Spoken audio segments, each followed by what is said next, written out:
Ndị kwano na ikino nkite na welcome na anwụrụ sunu na ndị kwano TV kite kite ndị kwano TV unna fonyi menya na kala na kite nya anyị ga-ekwu okwu Biafra ka bụ kwano Igbo ka wanya Igbo kite our focus dey na ebe security dey the issue of security na mbane okwane and onye menya nọ na kite bụ High Chief Gilbert Ejede onye obodo Amai kitene okwu akekwu bụ okwu gbasa na okwu security dị na ebe Amai na Umuebu dị kene bụ an issue of concern okwu kọsị ọ na-eyi enyi concern kọsa anyị na-ebusefuchi ife kene ọ na-arị ọkọ bụ ajụ nke sigida n'ebe bido gida ebe ọrụ gida nka nwe gida ni chief nọ na Kwani TV ajeza nọ anyị na-ebusefuchi omefu ogone Amai adna akroso na Ijobiarako ndo biarako adna akroso agasa Amai ni Jamai keneme kasikana ibeno bido gida abeje into the main issue bena igwe aje ife katankpa no wana bu do the guy journey yes Amai no Umuebu mo kwane isinde ife shi ko ge kana gida ife shi ba da ne je gida nda Amai ba na eju Umuebu ka wo biarako. We say on the 6th of August 2021. Sorry. I'm on a very bad news. Who's your job? So we far boy yar benko igoshi. Promising young child. So ni naye je malaka obo gonu Umuebu. Je babula de me before kanebe. If you're going to have social media, some are going because Igbo Maladema. And I was saying, why Quebuni upon one Quebuni, not from honest. But Digby, what I know is where Bunny, but I'm Webu, but to book away. About okay, and I'll join in the West. So, Ani etu be ru anya hye anya no so fu nwanyi no akone ije no gbokada se gidewe no biara nwula junction no Amai junction no biara enya ni aba do kete so if they know the ekwetu asama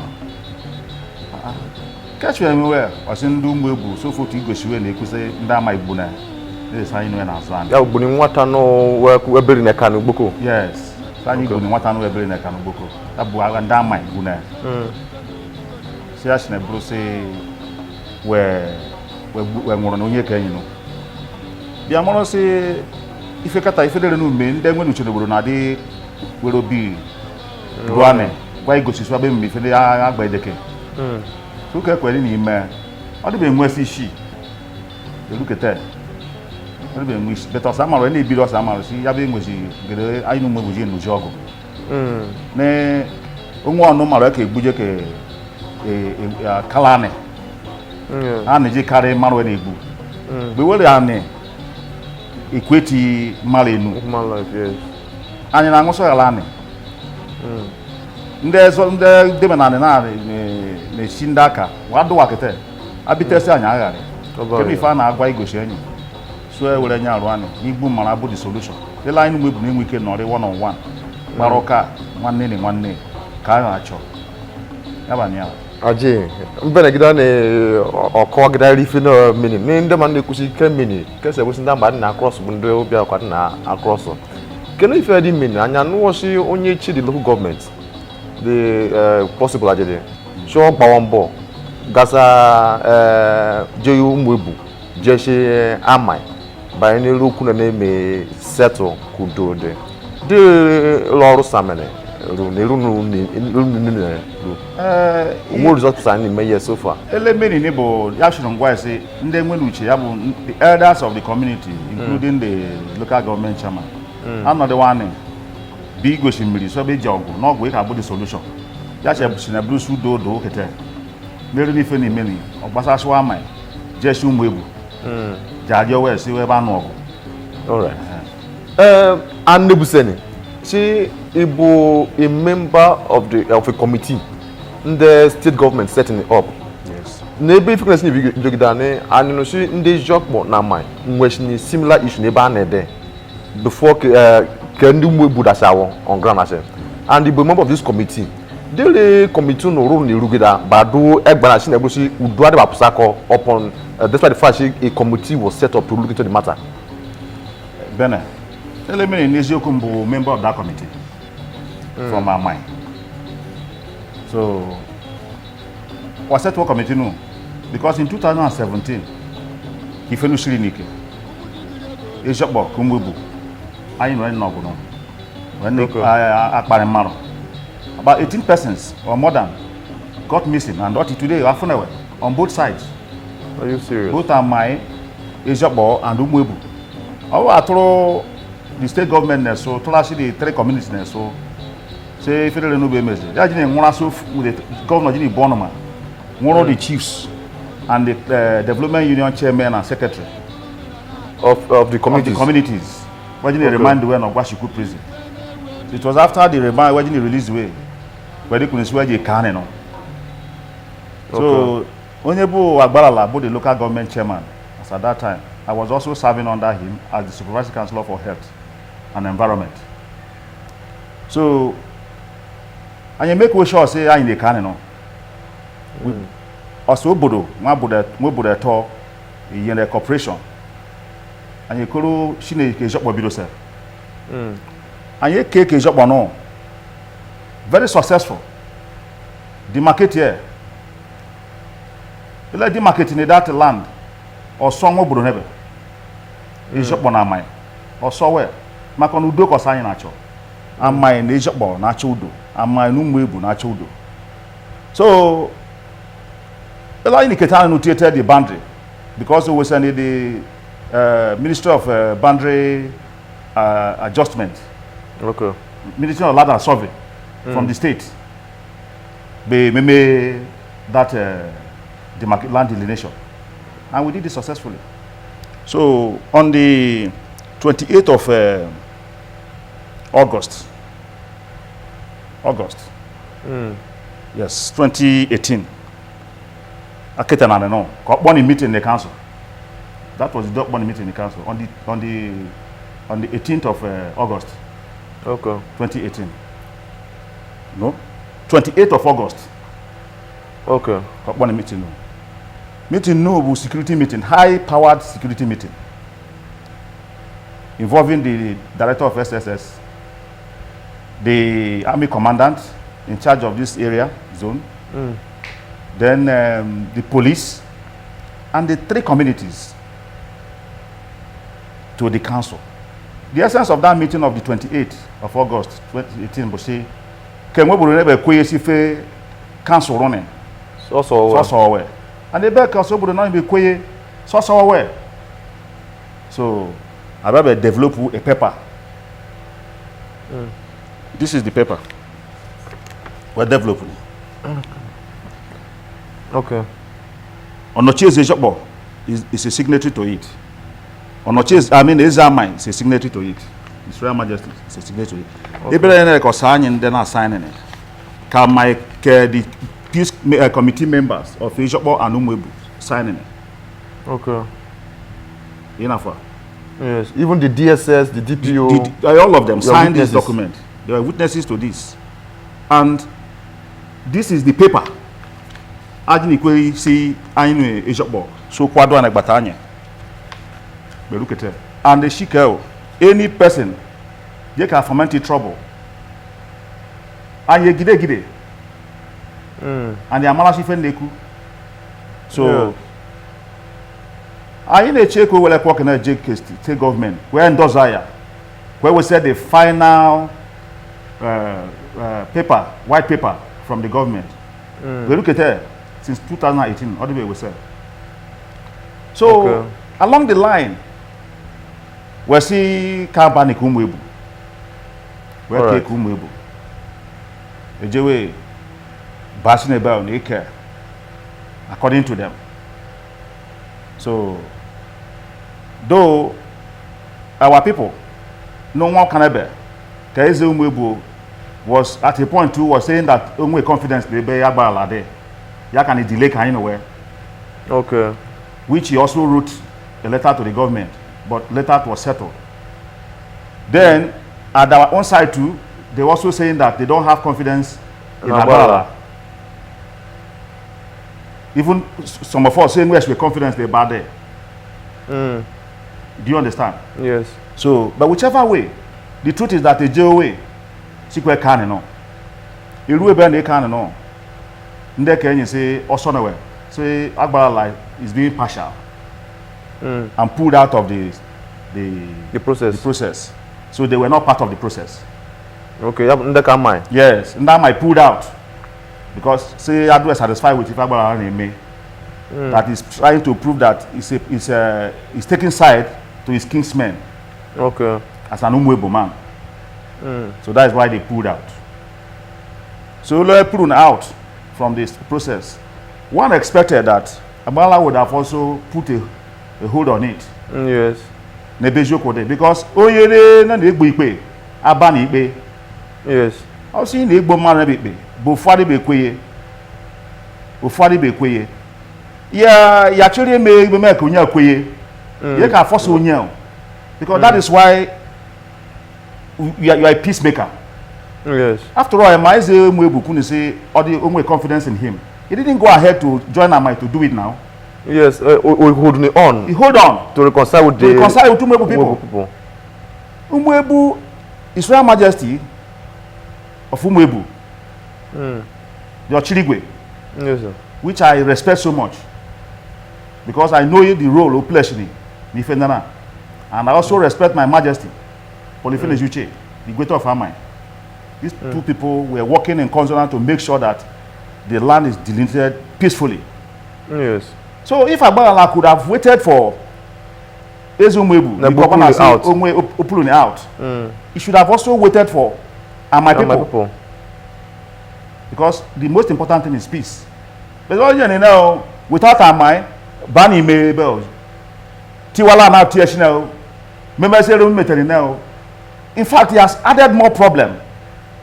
He has added more problem to the already existing one than as it was, as it is today. Because he cannot come out to tell me that he has completely delineated that land. Because the process has not been completed. Okay, now, as a member yes, of the committee, yes, yes, were you also a member of the committee? Amai and Umuebu? No. Did you also pulled out, or what happened? They said at a point, now my swing with confidence, Nagbalala, when she confidence in us. Okay. Are you following me? Yes. You know, when you are trying to achieve peace like this, the devil always come with problem. That is why I'm emphasizing that Agbala would have also used the method that patience we use in Lukaku Umuebu on my people. On my people. So by now, maybe inter we Koyashiwo or someone adashing is remember where like remember say or Gabashe the Keleke shop or Gabane. So they will take an advantage of seeing that my pull out. Yes. Go with that opportunity. We remember according to for that is the way it is, because today we could so complete really the process. Where is the paper am I signing? As we sign with a shop. And why is it that the one Amai and Umuebu did about signing, where the Bruce on the say white paper from the state, Bukabu's was signing since August 2018 has not been touched up to today. Why the rush in the Umuebu? Now, what is the implication? Nebeke Amai and Umuebu. Also, the white paper has not been, the process has not been completed. What the implication in that area before we come back to Umuebu? The implication there, there's no. The implication is that Agbala or the local government should do the process and complete it, because both communities have agreed. And this is the paper that we have signed. Nobody can go against this paper. Any community that goes against this paper is looking for trouble. And that community is any person in that community should be prosecuted. Right. Any person from either Amai or Ejokbo who tried to breach this paper should be arrested and prosecuted accordingly. As a criminal? Yes, it should be treated as a criminal. That is the position. All right, now, can I bring it back to Umuebu? Before we treated the area concerning a video, and if you know, trending on social media, in the course of the delineation, the Amai pull out, and Agbala, I continue with the process. What step can I take in? Yes, when Agbala did that, the Royal Majesty, our Royal Majesty, wrote an open letter to the state government, letting them know that the process is still not completed, because Amai is never party to what Agbala did. Okay. Amai pulled out, and it's clear. If Amai didn't pull out, then he should. Okay, if he feel that he has completed the process, why didn't he summon the security agents like the DSS, the army, the police, and the community, the both community, to a meeting in the council, as he did in the case of Ejokbo, to sign such a document? Is it not possible maybe a hold world resort meeting with those people without involving Amai, not sure involving Amai in the sharing? But there's no way you can. If you are settling two persons, you can't hold meeting with one side and leave the other side. And since he was able to go ahead with the sharing of the land with one side and without the other side. So if you that is asking me this question, two persons are fighting, you want to settle them, do you settle one and leave one? It's not possible. So if you had any meeting with the other people, with one party without the other party, it's inconclusive. That is the truth. Okay. Now, the position of Amai, as it stands now, but the process is not concluded. It's inconclusive. It's not about the position of Amai. The position of the sharing is what I'm talking about. No, because Umuebu, we see they are satisfied, so they are okay with it. So if you say so, then it means that we are not genuinely pursuing peace. We are not genuinely pursuing peace. Me, as I am here, I will not stand to see any person fight or kill any human being because of that land. I am genuinely pursuing peace in this matter, and I pray that we should find a lasting solution to it. Because if I say Nagwaibo, if Umuebu could see what conclude for when on the conclusion, that is the question. Okay, ka attitude a trending video. No na your call on internet. She no go poge and na for post to video. Say na go share the process when you can know. And she and we careful. And even recently, and no she when meet we in Asaba. She Asaba no kwe gwana she state governor we kunishe and adna nebo. She state governor gwana we. She went now no. Ne no she we careful. How true is that claim? I believe in it, yes, sir. But to the video that is trending in the social media, as a man, as a press man, why is it that it's only the Umuebu video that is trending in the social media? Why is it that the Ishokbo own is not trending? That video is trending because my next question. Yes, that video is trending because they want to make the public believe that it has been concluded when it has not. Okay. They are trying to use that video to deceive the public. A propaganda message. Yes. Because if Agbala claimed that he has completed that land, he should bring the documents signed by the both communities, as we did in the case of Ishokbo. I am holding the one of Ishokbo here. Look at our signatures. Look at it here. All the stakeholders. Camera, can you take a closer look? All the stakeholders signed the Ishokbo, including the police, the DSS, and all of them. All right. Look at the signature of the two paramount leaders. The royal fathers. Yes, in the both communities. So where is that of Umuebu? Because you cannot tell me that the governor asked you to do delegate land between Amai and Umuebu, and there's no working paper that the both communities signed that you carry to Asaba to give the governor that this is the position of the both communities. Can they produce such a document before the general public? So if they produce the document, then I hands up. I make from several efforts, okay, to commend the chairman. We one-on-one interview. Yes. Even when he was in power and after he left. Yes. Okay. When I do she called grant an interview. Can you go treat some of these areas, but he has declined the interview. Okay.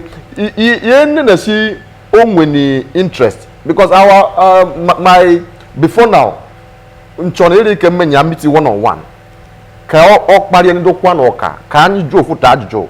Ko ki lo ni bu interest aya nebe anina ade because a man that is genuinely pursuing peace, apart from granting the pressmen an audience, ki pagidoka ko where you get ajujo ke share. And then you went behind nemifi nememe. Can we know the interest on this matter? You see, I respect Agbala so much. He's a courageous man. I don't judge people because they did one thing bad or they have a one. I don't judge people with one mistake. These mistakes can come to any human being. I have confidence in him. That is why we supported him. That is why we sponsor him as local government chairman. And when he emerged as local government chairman, I still believe in him and served him with all my whole soul in that process to make sure that we achieve this process of the land delegation for both the three communities. You see, if you look at that video very well, those videos that are trending online, I think if you go to his media aid, Chuks Otutu, if you go his Facebook page, you will see those videos. If you critically analyze the body language of Agbala with the way he's talking, you will see that he allows sentiment to overwhelm him. Because you cannot be settling peace and at the same time be angry. If you look at the videos when he speaks with anger. He speaks with anger against my people, whether against or not, but you can see that he speaks with anger, which is not supposed to be. If you are settling two persons, so but if you critically analyze it, his body movement, body language, psychologically, you will see that he was overwhelmed by his personal some kind of interest. You understand? Yes. You know, the Umuebu people are looking at him as their son. And there's a way he will go. They will look at him as a taboo. Whatever he did or whatever he's going to do that will go against their interest, So if you look at him very well in those videos, he's not supposed to be angry now. But you saw him, he's angry. And it's uncalled for. I am not talking because I'm from Amai. I am saying the truth. And the truth is that if Umuebu wrote you a petition that he has no confidence in you, that delayed this process for almost 6, 7 months to 8 months, and you went to Asaba to defend yourself, and we also supported you that this man is capable, and the governor's okay, bring you together and settle the matter between you and Umuebu. Then if my people also decline at a given time, you should have also done the same thing to my people. Where are you hurrying to? You should have also done the same thing. Because my people will also say, okay, okay, we agree, do it. You don't expect that when you want to settle some persons that the things will go one way now, smooth. It's not like that. All right. To our next question. Kunujba abarbuku. Yes. Kweli shoke kaji kanena. Ongu egba unujine norane. On a round table. Shoke ne ilaki kanena now. Yes. Yes. When we did Aisha own, Ajeni Gosha Nekel, and you with the tape, we measure the length of the land.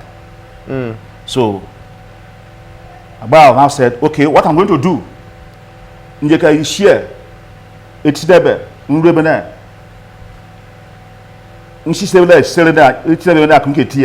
We both agreed. On the day Ajeko, he called me in the DPO's office. To liaise with me that as we are going now, what are we going to do? And say, yes, do what you think you can do that can make things work fine. He now talked about percentage, and we agreed on that percentage. He told me about the percentage, and I agree with him, and we get there and implemented it the way it is. And today there is peace. Bishop Boy is happy, Amai is happy. So we after Jeff Duboko, I need another Baroka to agree what we are going to do. So ask him if he did that in the case of Umuebu. Okay, everyone agree for you. Even now, everyone agree in the Jokbo, Amani Jokbo. Who agree with them? Amai and Umuebu before Babana Boko. Ne the percentage can and they like care. Who agree with them? Umuebu. I will not answer that. Do you know why I will not answer that question? Because in doubt, also agree with. You were a member of the committee? No, I said at the point that my people said they don't have confidence in us. Okay. Are you following me? Okay. So they brought out people. Okay. It's awful. Okay. Are you following me? All right. So those people are in position to answer that question. But I believe that if they agreed on that, then they wouldn't have declined. Okay, that is also we move according to full agreement. Yes. Yes. Okay. Okay. Now, can we meet the ungu egba obodo ya bo no damai. Gini zuegware. She fene we many so nanyo ungu step no taking to redeem to remedy the situation. I have answered you now. You yourself, you said you tried to go and reach out to him. Yes. He did not agree. I personally called him. He didn't agree. The king also called him. He did not agree. No, outside Agbara, if you die, I told you that the king wrote a letter to the state government. There was a letter to that effect. About 2 letters now. Letting the government know that what Agbala did is inconclusive.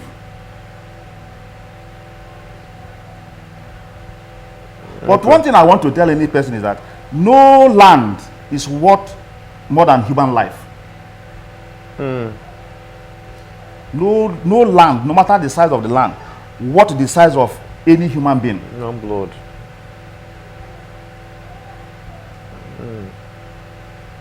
Do you understand? Now, also, the position of the state government according to information, and if it is true, Kebo, your reaction to that message?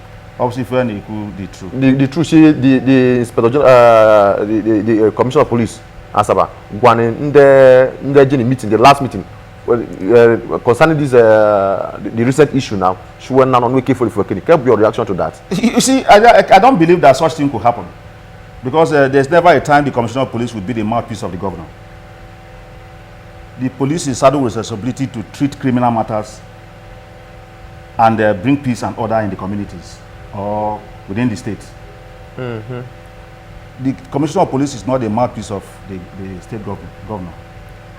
I believe that if the governor has concluded the process, he should summon the both communities now and say it before them. That is the right thing to do now. If actually they've concluded the process, then the state government should summon or should invite the both communities in a round table talk or in a meeting where it will be announced that yes, so we have deleted our land successfully.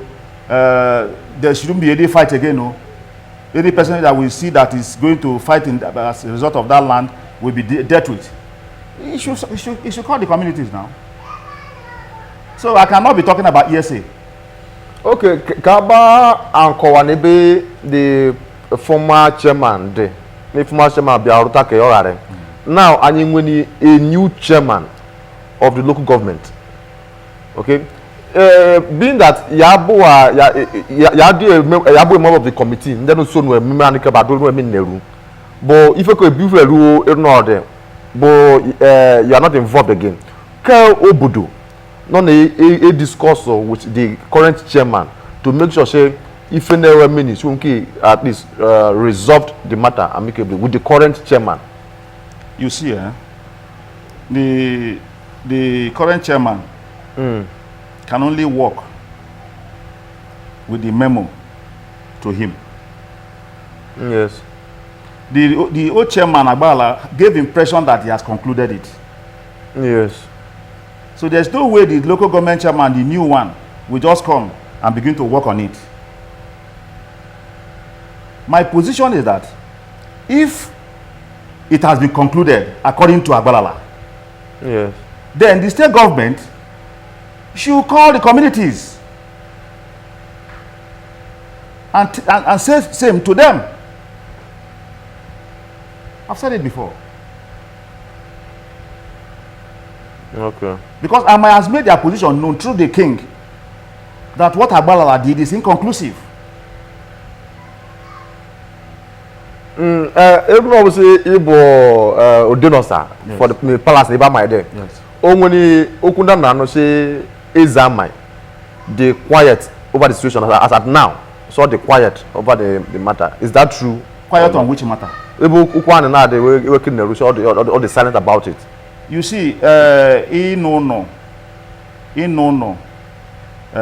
tiger, yabo si we see ochichibi gariose. No boy no bare. This type of matter is sensitive. It's not a matter you begin to just tread without caution. Without caution, rush into it. He has made a step. How can he be quiet? Are you not the one that I'm telling that he has written a letter, about 2 letters to the government, making my position known that the matter is inconclusive? Let me correct one impression. Since they finished it, Amai and Umuebu has not gotten any problem as regard that land. The problem that is coming now is not about the land. It's about a girl that was killed. And they believe that my people did it. Of which they adopted one of our sons. That is the matter, and the police should treat that matter, investigate it, and arrest people that are the culprits and bring them to book. It is very, very, very bad to relate it to land matter. There are 2 different things. Yeah, that was the area in Kabia to because on it now because when I buried the issue of abduction, we are hanging on one. The issue I'm talking about now that made my people not to be going to Biarako is not about land matter. Exactly. It's about criminal elements who went to kill a poor girl, which I believe they did. And majority of Biarako people also believe that that thing was done by ritualists. But the truth is that they wrongly abducted that boy. So, when we found Maui John Niku, when we feel John they couldn't work any. See, onion Suzu could see Igbonewam Ngugware. That is why I have always continued to say that the way our culture is placed before is the best than this modern Christianity that they brought. Before about digressing. I'm not digressing. Oh, I'm coming. Okay. You forgive. Okay. That is the tradition they cook where. Marineshi Amai ni Obiaroko in particular. Enwe ane when azo. I'm coming back to the video. Unwe ane Amai ni Obiaroko no nazo. Amai ni Umuebu na ejokpo bu na azo ane. But oftentimes she no get poge anya no she either we abduct ne nda Amai ni Obiaroko ko na atru nda Amai ni Obiaroko na attack nda Amai ni Obiaroko no we gba anu na at some point. So we do ne unonde Amai no Obiaroko oko. Kebo and all the way to a time anya no as see ndo Obiaroko leadership of Obiaroko community posane boldly to condemn these attacks nde mi fende na say kesu na mi nde ebia di no budenyi ifende na Ofencho na kono e mara ebo onye bo Obiaroko onye bo Umuebu Obiaroko nde no Obiaroko bo an autonomous community of his own now. Is there any difference between Obiaroko and Umuebu? There is Obiaroko Umuebu. Umuebu is the ancestral home of Obiaroko. Anything that affects Umuebu affects Obiaroko. Because there's hardly, apart from the foreigners, maybe Yoruba, Igbo, other tribes, did Obiaroko. There's no indigenous of Obiaroko. Ni any link, no Umuebu. Anything to know, to Umuebu to nowhere. That is the truth. Okay, yes, but now condemn more these attacks on my people in Obiaroko. No, they see Umuebu. Whenever we have crisis to Umuebu, they see it as their crisis. Except those who does not have link in Umuebu. So what's the difference between Umuebu and Obiaroko? This side of Umuebu, Obiaroko, Umuebu. The other side of Obiaroko is a shop. Okay. It's only the middle, Wakozo, all those ones. Those are the mixed. All right. Now, as community leaders, then Achobodo, if you name me.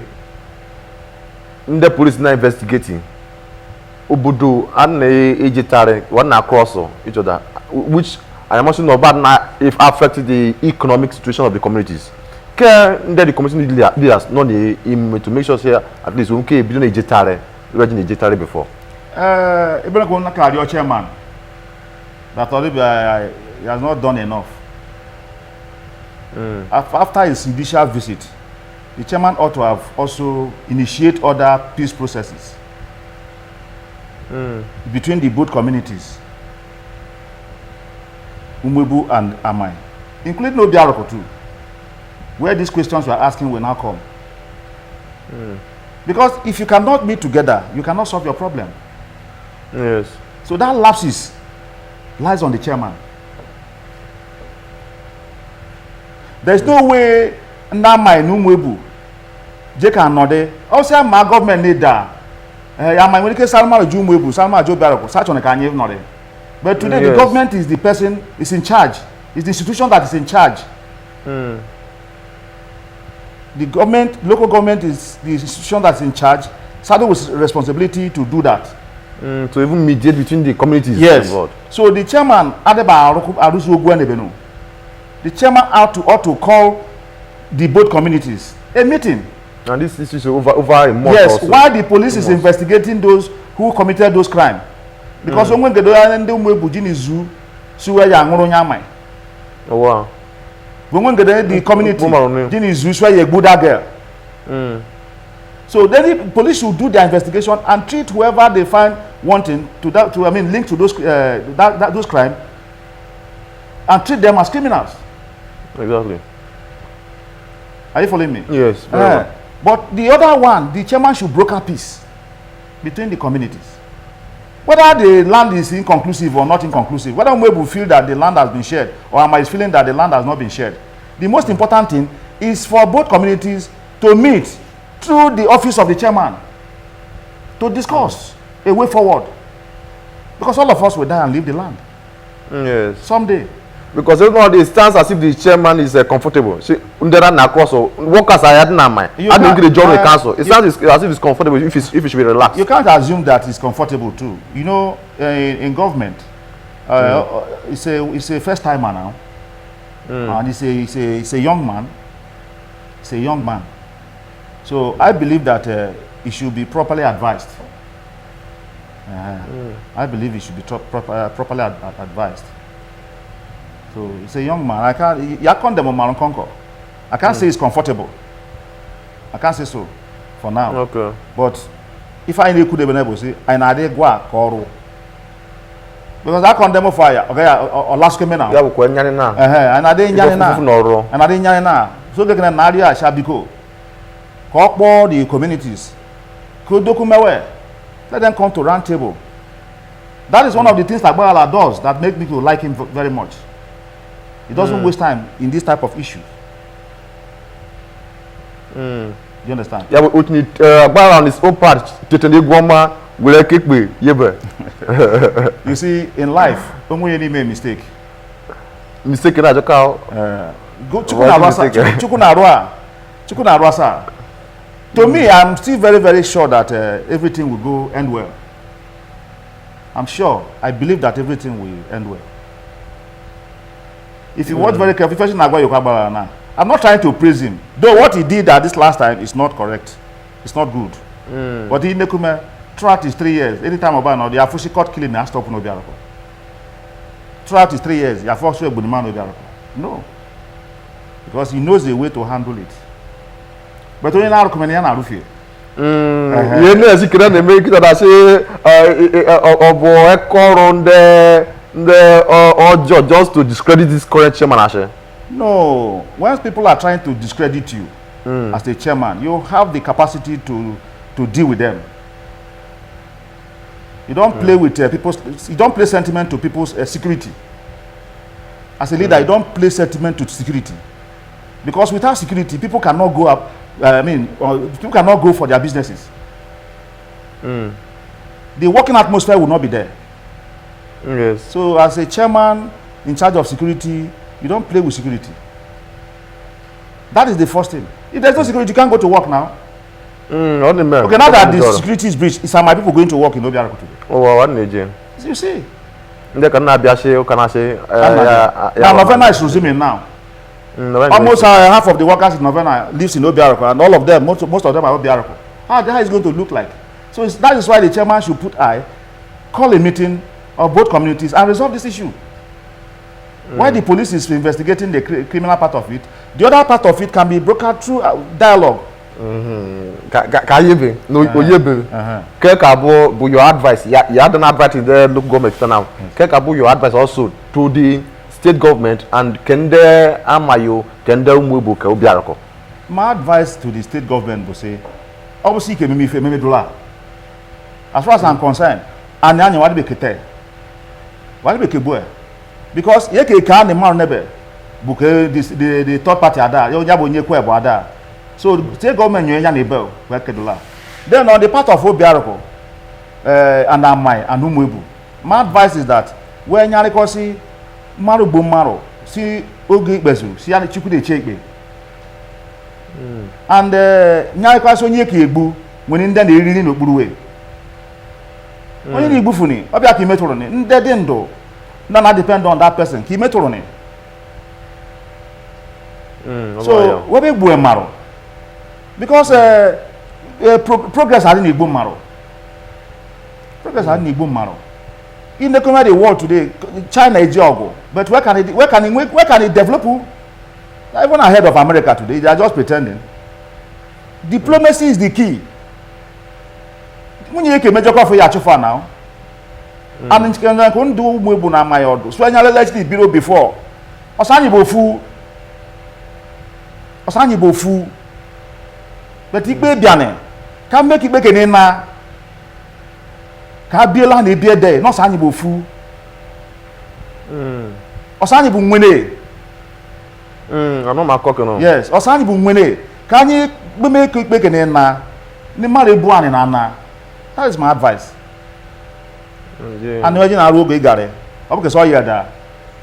But also yeda sare. Ya bi ri bu mwene gbe mwene no so ye. Wow. So, ya bad advice mwene. And na gwa kuma shin da mai so wo bi ruane. Ne obo osife we were onoma na ememe. Ife ji na onoma me na ebibi. Many use effect and abazo to tibo for or kwafumko. But I will change me you will take a reasonable part of it, will be reasonable part of it. You don't know what you are saying. So that's my advice. Okay. When one popular belief in the Mara when you say in the Amai, now they are aggressive people were very hostile. You get correct that impression because this is the true position. You get correct very quickly. Well, when you let you cook now, when we need the aggressive, when we need the hostile. Do you understand? So the truth is that if it's the equivalent of say, "Abo, what's on your chini? Onye the hearing the kaja." No, that is not what I want to say. What I want to say is that onye no the chi di senge, bonyi pe. Echi edi senge bonyi pe. Ikpe masi bonyi pe. So when a now my son might aggressive because kita news abia some my shop on anogo. Kita abia si Amai and Umuebu na anogo. Yes. Abia when some might be aggressive. You understand? Yeah. So at a point too, some few years back, Oba by nation man Mashiwago.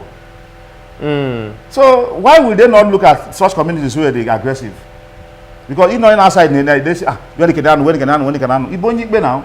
Yabanya now. Yabanya now. Okay. Oguma was also Anemu was also having that impression. Oguma at the point was fighting Emu. They were fighting on Chokwane. But today, we will say Keta we Dokuma for and it is closed forever. Bo Ogumene On the Chokwane. On Chokwane Emu. Kemu. It's closed to forever. We Dokuma for. So if for Oguma on Chokwane then we get document. When they move the document, can they sign the document and permanently have peace? Or Sunday, the Quanone, una no okun dumodo, nine ye, una no quick pazwaya. Cojin yebe boy for banner by any ogume, ne on Chokwane, ke imude. One war with Pewu, which will meet a coup by settle. Was set to work as at now, Udo, do a bata ubudino. So Oshi we are burden obodo keno akpo na fakana keke shi ke Amai ni Umuebu dibe anya no wo ogosa so anya akukwo shi ke Amai na ejopo o settle ocho be ku shi obodo na eku won ku ase onye obere ko si oke adosa kpoto na ebe anu we kini na egbata Amai na ejopo de shi obodo ni provide onye no ke ndo yibo treat you as criminal. Kedi force ni kita na bo ke Amai ni Umuebu.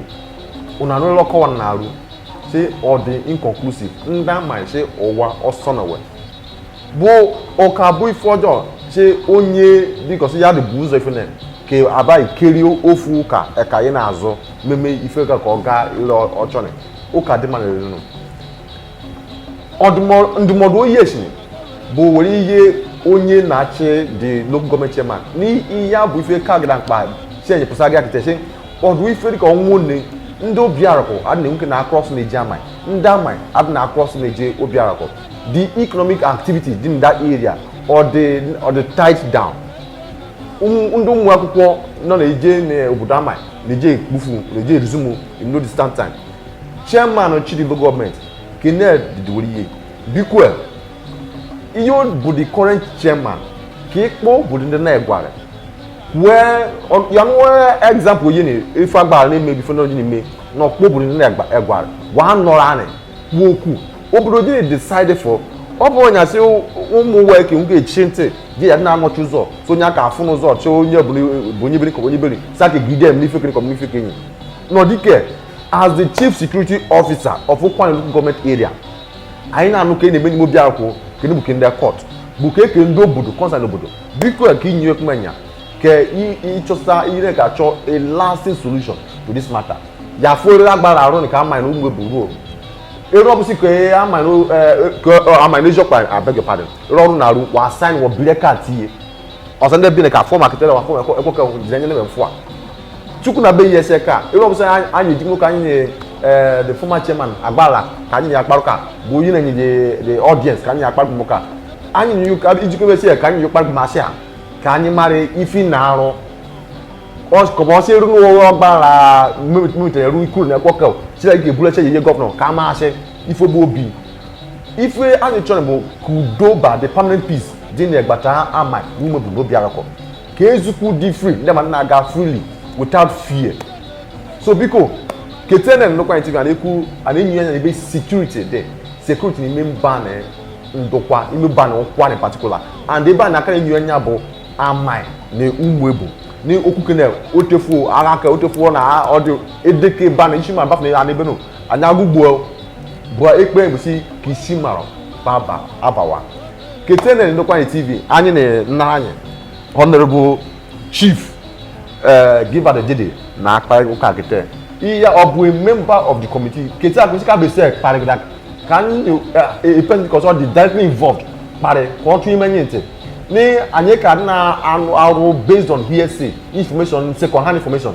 ke a person directly involved kan yakpa gbo ka or the one involved from the beginning sin ke nde jopo ba lokan ke Umuebu ko di be when we pull step well down you see the commission we confidence on them no be sick of we ka arwa ere ka so obodo Amai e friend name ndofu na waiting whether you na we no obuwa e ka ya de nde na we bo also the can match ko nkete ki fe bibi obibi koro ruana shi no posase ko be question no aya aneki na ejigwe na eri na nyi audience onwuru ku ikpazi mwe wori yende okwa abana okwu ikpazi mwe ni yende okwa na bo se osamara werudo no nwi fama na eme na azudo udo de bo se obodo manema udo adi na obodo amamma abusu udo adi na anya ke ba no rigba na eme interview kana owa udo dash na yeke rigbunri we so no funa ga akpa asaga o owa so igoshi amana na adu odo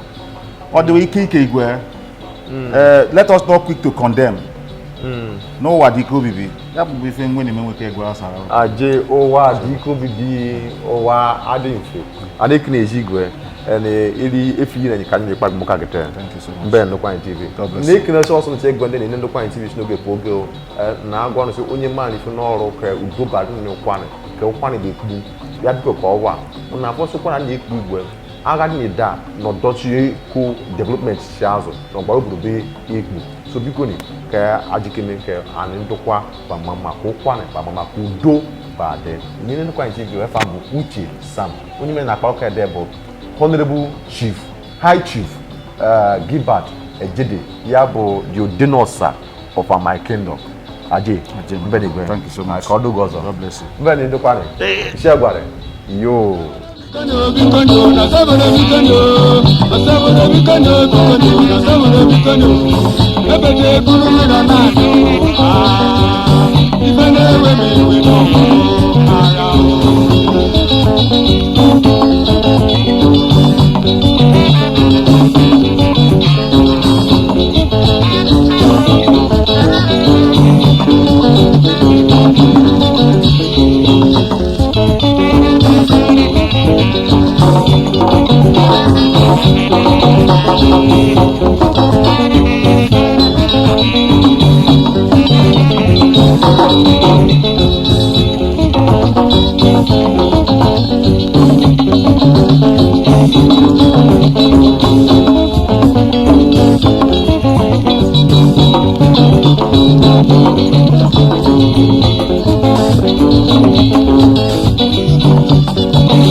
ife na-ewe m iwe